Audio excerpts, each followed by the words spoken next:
చట్టాలు రాజ్యాంగం మీద నమ్మకం అలాగే గౌరవం లేని బీజేపీ నేతలకు కాంగ్రెస్ పార్టీ నేత రాహుల్ గాంధీ మీద విమర్శలు చేయడం విడ్డూరంగా ఉందని అన్నారు మాజీ పీసీసీ అధ్యక్షుడు రఘువీరారెడ్డి. ఇక కేంద్రం చట్టాలు మార్చినట్లుగా చేస్తున్న ప్రచారంలో కొత్తదనం ఏమీ లేదని అన్నారు.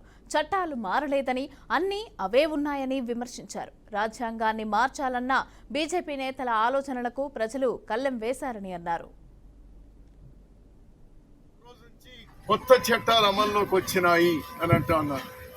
అంటే ఐపీసీ, సిపిసి, సిఆర్పిసికు బదులుగా కొత్త చట్టాలు తెచ్చినాము అని అన్నారు. బ్రిటిష్ కాలం నాటి చట్టాలని పక్కన పెట్టి మేము తెచ్చినామన్నారు. సేమ్ అదే సీసా, సేమ్ అదే నీళ్లు, ఏమీ మారలేదు.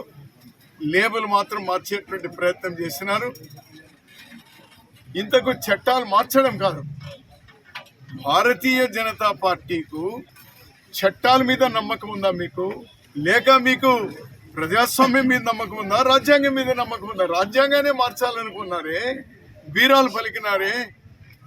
ఈ దేశ ప్రజలు చాలా తెలివైన వాళ్ళు కాబట్టి ఆ అవకాశం అతను మార్చే అవకాశం ఇవ్వలేదు. ప్రజాస్వామ్యంలో ఎంత చెక్ పెట్టాలని అంత పెట్టారు. సో ఇవన్నీ కూడా ఈ చట్టాలు ఏదో మార్చినాము ఏదో అయిపోతుంది అనేటువంటిది, మీకు వాటి మీద గౌరవమే లేనప్పుడు లేబుల్ మారిస్తే ఏం జరిగేది?